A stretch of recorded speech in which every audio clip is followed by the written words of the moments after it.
며칠 전 오랜 친구들과 함께 점심을 먹었습니다. 얼굴을 마주하고 밥 한 끼 나누는 일, 그게 나이 들수록 더 귀하고 따뜻하게 느껴집니다. 그날도 참 좋았습니다. 말 한마디에 모두들 껄끄럽고 허리 펴며 둘러앉아 이런저런 이야기하며 세상 시름도 잠시 잊었죠. 그런데 말입니다. 계산하려고 일어서는 순간 친구 중 한 명이 장난스럽게 던진 말 한마디가 마음에 툭 하고 걸리더군요. 그 말에 기분이 좋지 않았습니다. 요즘 네가 제일 넉넉하잖아. 이번에도 내가 계산해.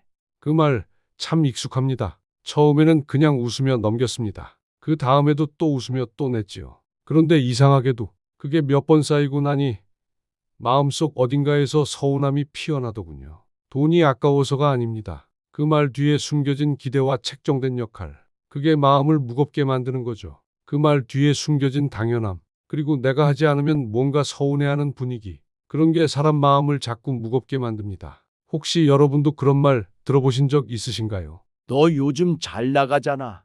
오늘은 내가 사야지. 한두 번은 웃으며 넘길 수 있습니다. 하지만 계속되면 그건 호의가 아니라 의무가 됩니다. 그리고 어느 순간부터는 내가 안 내면 인색한 사람처럼 보이고 쪼잔하다는 말을 듣게 되죠. 만약 지금 여러분 머릿속에 누군가가 떠올랐다면 오늘 이 영상은 꼭 끝까지 보셔야 합니다. 우리가 사소하게 여겼던 밥값 계산의 사실은 인간관계에 숨겨진 심리가 그대로 담겨져 있기 때문입니다. 이 영상을 끝까지 들으시면 주변 사람들과의 관계에서 느끼는 불필요한 스트레스나 오해가 줄어들고 더욱 현명하게 인간관계를 정리할 수 있는 지혜를 얻어 가실 수 있을 겁니다. 오늘은 밥값 계산할 때 은근슬쩍 이런 말하는 사람, 왜 조심해야 하는지 어떻게 대처하는지에 대해서 이야기 나눠보도록 하겠습니다. 이 내용이 기대되신다면 구독과 좋아요 한 번씩만 눌러주세요. 여러분의 클릭이 다음 이야기를 꺼낼 수 있는 큰 힘이 됩니다. 첫 번째 사례는 제 친구 박영수에 대한 이야기입니다. 영수는 오래전부터 사람을 좋아하는 성격이었죠. 툭 하면 전화를 걸어 야, 우리 밥 한 끼 하자. 하며 모임을 주도하곤 했습니다. 처음엔 고마웠습니다. 바쁘게 살다 보면 누군가가 그런 자리를 만들어주는 것만으로도 참 든든하잖아요. 하지만 어느 순간부터 이상한 느낌이 들기 시작했습니다. 식당에 들어가 자리에 앉고 음식을 주문하고 이야기를 나누는 동안엔 참 좋았는데 계산대 앞에서는 늘 똑같은 상황이 반복되곤 했습니다. 내가 너 부른 거니까 오늘은 내가 살아. 형님, 요즘 연금도 잘 나오잖아요. 하하. 그 말 장난 같죠? 근데요, 매번 듣는 사람 입장에서는 장난이 아닙니다. 한두 번은 그래, 오늘은 내가 살게 하며 웃고 넘겼는데 그게 4번, 5번이 되고 나니까 마음이 묘하게 변하더군요. 더 이상은 그 자리가 즐겁지 않았습니다. 밥이 입에 안 들어가고 밥값보다 무거운 기분이 먼저 따라오더군요. 그때 깨달았습니다. 계속해서 호의를 베풀면 사람들은 그것을 당연하게 여긴다는 사실을. 심지어 영수라는 친구는 어느 순간부터 제가 계산하지 않으면 서운해하는 표정을 지었습니다. 그날은 생일이라며 친구들이랑 만난 날이었습니다. 당연히 자기가 사야 하는 상황이었죠. 근데 반대로 저를 힐끗 보더군요. 이번에도 내가 내는 거지. 하는 눈빛이었습니다. 그 순간 저는 마음속에서 어떤 선이 스르륵 끊어지는 걸 느꼈습니다. 밥 한 끼의 무게가 그리 클 줄 몰랐습니다. 하지만 그 밥값에는 그 사람의 마음값이 함께 얹혀 있었던 것이죠. 나중에 따로 전화해서 물어봤습니다. 영수야, 너 왜 늘 내가 계산하길 바라는 듯한 말을 하니? 그는 이렇게 대답했습니다. 아, 너는 워낙 잘 내잖아. 뭐 그게 편해서 그랬을 뿐이야. 나쁜 뜻은 없었어. 편하니까. 그래서 계속 그랬다. 그 말이 참 오래 남았습니다. 사람은 말이죠. 편해서 상처 주는 사람은 곁에 둘 필요는 없습니다. 호의는 의무가 아니고 친함은 예의 없음의 면허가 아닙니다. 밥값 이야기 같지만 이건 관계의 본질에 대한 이야기입니다. 그 사람이 나를 어떤 사람으로 보고 있는지, 그리고 나와의 관계를 어떻게 대하는지를 보여주는 작지만 선명한 신호. 그래서 저는 밥값 계산할 때 이 말하는 사람을 조심하라고 감히 말씀드립니다. 두 번째 이야기는 저와 한 동네에 살던 후배 김도영에 대한 기억입니다. 도영이는 성격이 밝고 말도 잘하고 처음 보는 사람과도 금세 친해지는 호감형 스타일이었지요. 늘 웃으며 다가오고 말끝마다 형 하며 살갑게 굴던 아이였습니다. 어느 날 우리 동네에서 작은 모임이 생겼습니다. 퇴직한 사람들끼리 가끔 만나 삶의 이야기나 나누자며 시작된 자리였지요. 그날도 5명이 모여 근처 한정식집에서 점심을 먹었습니다. 반찬이 10가지가 넘는 푸짐한 식사였고 모처럼 입맛이 돌 만큼 좋았습니다. 식사가 끝나고 계산서를 놓고 서로 눈치를 보는 그 짧은 정적 속에서 도영이가 먼저 나섰습니다. 저는 오늘 제일 싼 9,000원짜리 먹었으니까 제 목만 딱 낼게요. 그 순간 자리에 있던 모두가 멈칫했습니다. 방금 전까지 웃음꽃이 피던 그 자리가 갑자기 쿵 내려앉은 듯한 공기가 감돌았죠. 사실 그 모임은 원래 돌아가며 한 명씩 계산하기로 한 자리였습니다. 엄격한 룰이 있었던 건 아니지만 자연스럽게 오늘은 제가 낼게요 하며 이어져 온 순서 같은 것이 있었거든요. 도영이의 말은 단순한 금액의 문제가 아니었습니다. 그 말 속에는 나는 손해보기 싫다. 공동부담은 싫고 내 밥값만 낼래. 그런 뉘앙스가 짙게 배어 있었습니다. 더욱 아이러니한 건 그날 도영이가 먹은 제일 싼 메뉴는 찌개였지만 반찬이며 후식이며 모두가 함께 즐긴 건 같았다는 점이었습니다. 게다가 그는 반찬도 리필했고 밥도 2그릇이나 더 먹었죠. 그럼에도 나는 싸게 먹었으니 싸게 낼게라는 논리는 왠지 이기심의 정당성을 부여하려는 핑계처럼 들렸습니다. 그 후로 그 모임은 조금씩 균열이 생기기 시작했습니다.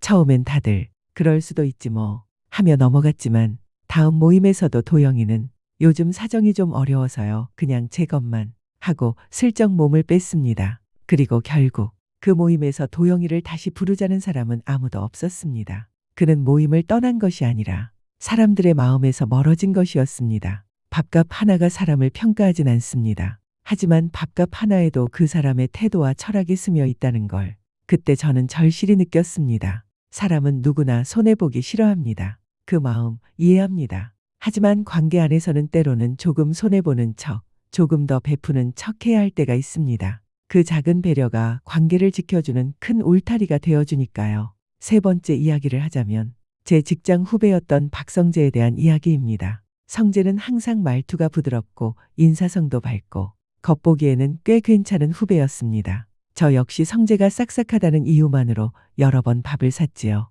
그런데 신기한 건 그렇게 여러 번을 만나면서도 단 한 번도 성재가 밥값 술값을 낸 적이 없었다는 겁니다. 정확히 말하면 늘 그럴듯한 타이밍으로 빠져나갔습니다. 식사가 끝나고 계산서를 받아들고 지갑을 꺼내면 그제야 성재는 이렇게 말하곤 했습니다. 기윽 이걸 어쩌나 형님께서 벌써 계산하셨네. 아이고 제가 계산하려 했는데. 형님 다음번엔 제가 꼭 살게요. 진짜요? 처음엔 그 말이 고마웠습니다. 적어도 마음은 있었구나. 다음에 살 생각이 있겠구나. 그런데 그 다음이 언제 오나 기다려봤지만 그 다음번은 끝내 오지 않았습니다. 이 일이 여러 번 반복되니 눈치를 주고 싶기도 했죠. 그래서 일부러 늦게 지갑을 꺼내며 오늘은 내가 계산해라. 라고 돌려 말해봤지만 그럴 때면 또 이렇게 둘러댔습니다.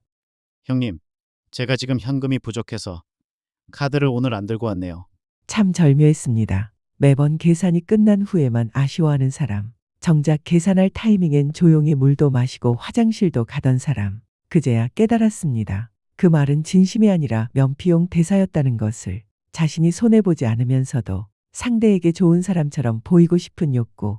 그게 그 말의 본질이었겠지요. 심리학자들은 이것을 사회적 위선이라 부릅니다. 겉으로는 배려하는 척, 속으로는 손해보지 않기. 그 모순된 심리가 만든 결과는 결국 관계의 균열입니다. 사실 진짜로 낼 마음이 있는 사람은 그 타이밍을 놓치지 않습니다. 자기가 먼저 지갑을 꺼내고 오늘은 제가 모십니다. 하고 말합니다. 아쉬워하는 척이 아니라 행동으로 보이는 사람이 진짜입니다. 그 후로 저는 성재를 멀리했습니다. 그가 나쁜 사람이라서가 아닙니다. 하지만 가까이 두기엔 불편한 진심이 느껴졌기 때문입니다. 밥값 하나가 인연을 끊지는 않지만 밥값에 드러나는 태도는 그 사람과의 거리를 결정짓습니다. 말보다 빠른 눈치, 말보다 무거운 행동, 그것들이 쌓이면 결국 그 사람의 신뢰 창고가 됩니다. 4번째 이야기입니다. 이번엔 조금 다른 시선으로 말씀드려 볼까 합니다. 제 친구 정호는 늘 요즘 힘들다. 고 말하던 사람이었습니다. 나 이번 달 카드값도 못 막았어. 요즘 애들 학원비에 정신이 없다.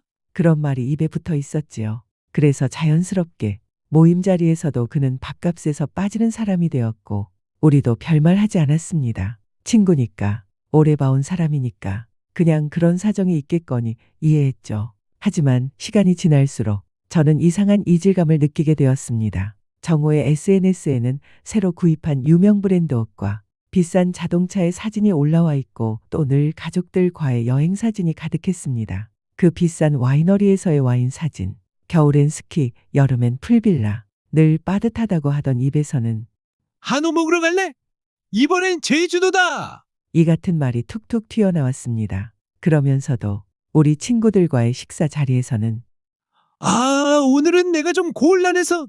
하고 늘 뒷짐을 지는 사람이었죠. 그걸 보는 순간 깨달았습니다. 그는 돈이 없던 게 아니라 우리에게 쓸 돈이 없었던 겁니다. 우리와의 관계는 우선순위에서 벗어난 존재였던 거죠. 사람이요, 늙어가면서 가장 서러운 순간은 내가 누군가의 뒷전이 되어 있음을 깨닫는 순간입니다. 돈 때문이 아닙니다. 그 사람의 삶에서 나는 어떤 존재인가, 그 자리를 깨닫는 게 아픈 겁니다. 정호와는 이제 연락하지 않습니다. 그가 나쁜 사람이라서가 아니라 그와의 관계가 나를 자꾸 작게 만들었기 때문입니다. 나는 그런 관계를 견디고 싶지 않았습니다. 우리는 나이가 들수록 사람을 거르기 시작합니다. 한때는 수십 명과 어울렸지만 이제는 단 한 사람이라도 진심인 사람이면 족하다고 생각하게 됩니다. 그렇게 하나씩 내려놓고 정리해가는 게 노년의 지혜인지도 모르겠습니다. 밥값이 아니어도 괜찮습니다. 내가 그 사람 앞에서 불편하지 않고 작아지지 않고 꾸미지 않아도 되는 사람이라면 그게 진짜 친구 아닐까요? 이번엔 정반대의 이야기입니다. 말 없이 행동으로 보여주는 친구. 저는 그런 사람을 한 명 알고 있습니다. 이종만. 어릴 적부터 친구였고 같은 고등학교를 나와 그렇게 어른이 되었죠. 조용하고 웃음 많고 말보다 눈빛으로 이야기를 전하는 사람이었습니다. 종만이는요, 늘 늦게 옵니다. 모임이 있으면 항상 끝에서 등장합니다. 하지만 그가 도착하면 이상하게 분위기가 부드러워집니다. 조용히 앉아 있다가 누가 말하면 진심으로 귀를 기울이고 가끔은 한마디 유머로 모두들 폭소를 터뜨리게 만듭니다. 그런 종만이에게는 특별한 습관이 하나 있습니다. 늘 조금 더 냅니다. 계산할 땐 조용히 다녀오고 누가 야 얼마씩 내면 돼? 하고 묻기 전에 이미 끝내놓습니다. 그렇게 밥을 산 날에도 형님이 오늘도 크게 턱 쌌네. 하는 말엔 아니야. 내가 지난번에 커피 샀잖아.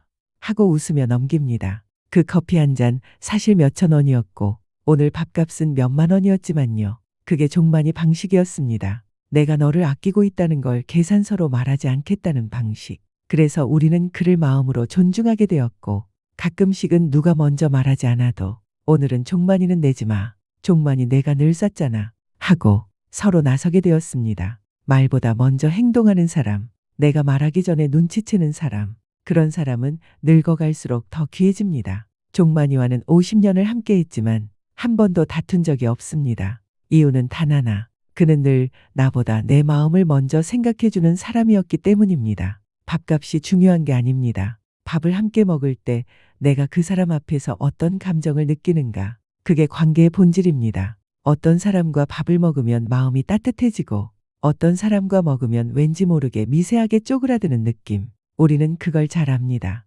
입으로 말하지 않아도 몸이 기억합니다. 나이 들수록 사람을 많이 가질 필요는 없습니다. 대신 마음이 통하는 사람 한 명만 있어도 참 든든합니다. 그 사람이 종만이 같은 사람이라면 그 인생은 참 따뜻한 인생이겠지요. 몇 년 전 이야기입니다. 제가 무릎을 다쳐 수술을 받고 몇 달 동안 거동이 불편했던 때였어요. 입원은 오래 하지 않았지만 퇴원하고 나서 한동안 사람들을 만나지 못하고 집 안에만 있었죠. 그때 연락이 딱 끊긴 친구들도 많았습니다. 나중에 몸 좋아지면 보자. 하고 돌아선 사람들이 그 나중이라는 말을 끝내 지키지 않았죠. 몸보다 마음이 더 시렸습니다. 그런데요, 딱 한 사람이 김동식이라는 친구가 있었습니다. 우리가 고등학교 때부터 친구였고 한때는 매주 만나던 사이였지만 서로 바빠지며 자연스레 연락이 줄었던 그런 관계였습니다. 그런 동식이가 어느 날 전화를 걸어 이렇게 말하더군요. 형, 오늘 저녁 내가 형 집 앞까지 갈게. 밥은 내가 사서 갈 테니까 같이 먹자. 말뿐인 줄 알았습니다. 그런데 저녁 6시 정말로 동식이가 비닐백에 뭔가 따끈한 것을 가득 들고 나타났습니다. 보쌈, 국, 전, 과일, 심지어 저한테 편하게 먹으라고 일회용 수저와 휴지까지 챙겨왔더군요. 그날 우리는 부엌 식탁에서 둘이 마주 앉아 오랜만에 술도 한 잔 기울였습니다. 병원 이야기, 옛날 이야기, 그리고 말하지 않아도 느껴지는 위로. 그날 밤 저는 몸보다 마음이 먼저 회복되는 걸 느꼈습니다. 그리고 돌아가던 동식이가 집을 나서기 전 이런 말을 했습니다. 형, 내가 이 밥 사려고 일부러 전화한 게 아니고 그냥 형이 보고 싶었어. 그 말 한마디에 그동안 마음속에 있던 외로움이, 미움이, 서운함이 다 녹아내렸습니다. 밥을 산다는 건 그저 지갑을 여는 일이 아니라 마음을 여는 일이라는 걸 그날 저는 깨달았습니다. 사람은요, 슬플 때 같이 있어주는 사람보다 밥 한 끼 챙겨주는 사람이 더 큰 위로가 될 때가 있습니다. 그 밥값은 돈으로 따질 수 없는 온기와 신뢰로 이루어진 선물 같았습니다. 그 뒤로 저는 누군가가 힘들어 보이면 언제 밥 한 끼 하지가 아니라 지금 내가 사갈게 라는 말을 하려고 합니다. 밥값, 참 사소한 것 같지만 그걸 통해 드러나는 마음은 어떤 말보다 깊고 길게 남습니다. 요즘은 가끔 그런 생각을 합니다. 사람 사이의 관계에도 유통기한이 있는 건 아닐까. 영원할 것 같던 우정도, 한없이 따뜻했던 사이도 어느 순간 소리 없이 식어가고 그 자리에 어색함이나 의무감만 남을 때가 있습니다. 젊을 땐 그걸 인정하지 않았습니다. 우리는 끝까지 가자, 죽을 때까지 친구하자. 그런 말도 했고 그렇게 믿었죠. 하지만 이제는 압니다. 함께 늙어간다는 건 함께 자라는 것만큼이나 함께 달라지는 걸 받아들이는 일이라는 걸요. 어느 날부턴가 만나도 대화가 끊기고 웃음보다 불편한 침묵이 많아지고 무언가 자꾸 계산하게 되는 관계들이 생겼습니다. 누가 더 연락했는지, 이번엔 누가 밥을 샀는지, 내 말에 얼마나 진심으로 귀를 기울였는지 그런 사소한 게 자꾸 마음에 걸리기 시작했지요. 그럴 땐 생각합니다. 이 관계는 아직도 나에게 따뜻한가? 아니면 나는 그 사람과 있으면 점점 작아지는 느낌이 드는가? 그걸 분별하지 못하면 남은 인생을 의무적인 만남, 계산적인 관계, 가짜 미소로 채우게 될지도 모릅니다. 저는 이제 더 깊은 인연 하나를 지키기 위해 10개의 옅은 인연을 정리할 수 있는 용기를 배우고 있습니다. 그게 나이 드는 사람에게 필요한 지혜가 아닐까요?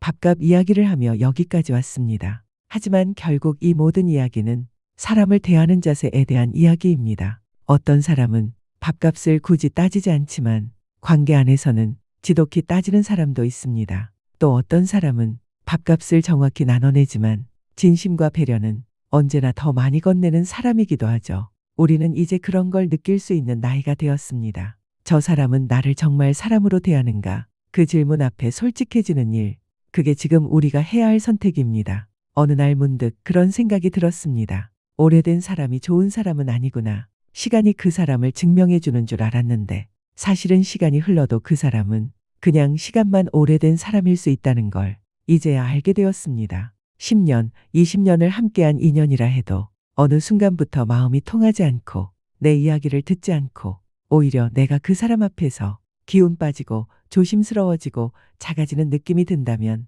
그건 더 이상 친구라 부를 수 없는 관계입니다. 하지만 참 이상하지요. 그 관계를 정리하려고 하면 마음 한편이 무거워집니다. 그래도 같이 한 세월이 있는데, 그래도 나한테 잘해준 적도 있었는데 그 그래도라는 세 글자가 우리 발목을 붙잡고 놓아주질 않습니다. 저도 그랬습니다. 어떤 친구는요, 이제는 만날 때마다 빈정대는 말, 자잘한 비교, 은근한 무시가 섞여 있었습니다. 그런데도 계속 만났습니다. 왜냐면 그냥 오래됐으니까 그게 다였습니다. 하지만 결국 어느 날 그와의 마지막 식사 자리에서 제가 이런 생각을 했죠. 나는 왜 이 자리에 앉아 있는 걸까? 이 밥이 맛이 없는 게 아니라 이 사람이 내 입맛을 떨어뜨리는 건 아닐까? 그날 이후로 연락하지 않았습니다. 그리고 처음 며칠은 마음이 조금 무거웠습니다. 내가 너무했나? 나중에 후회하지 않을까? 그런데 시간이 지나면서 깨달았습니다. 그 무거움은 죄책감이 아니라 해방감이었다는 걸.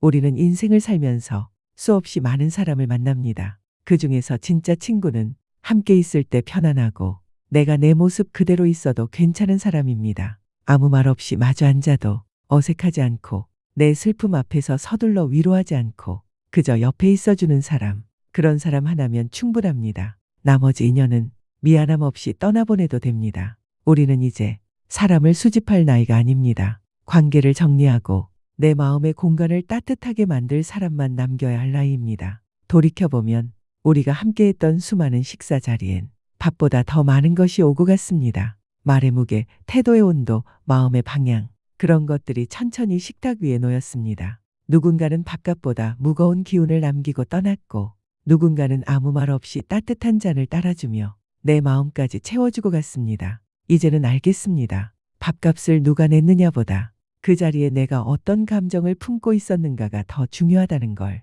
우리는 모두 누군가에게 밥을 샀고 또 누군가에게 밥을 얻어먹으며 살아왔습니다. 그 가운데엔 서운함도 고마움도 가끔은 후회도 함께 있었겠지요. 하지만 그 모든 순간들이 결국 나를 사람답게 만들고 사람의 온기를 배우게 했습니다. 사람은 한 끼 밥을 대하는 태도에서도 그 사람의 인생 철학이 드러납니다. 그걸 너무 늦게 알게 된 것이 조금 아쉬울 뿐입니다. 하지만 지금이라도 알아서 참 다행입니다. 그래서 이 이야기를 끝으로 저는 여러분께 조심스레 말씀드리고 싶습니다. 밥값을 계산할 때 말 한마디도 함께 계산하십시오. 그 말 속에 감사가 담겨 있는지, 당연함이 묻어 있는지, 배려가 깃들어 있는지를 살펴보십시오. 그리고 그 자리에 앉아 있는 그 사람과의 관계가 여전히 따뜻한지 아니면 오래되었을 뿐인지를 조용히 돌아보시길 바랍니다. 만약 오늘 이 이야기 속에 여러분의 기억이 스쳐갔다면 그리고 문득 떠오르는 한 사람의 얼굴이 있다면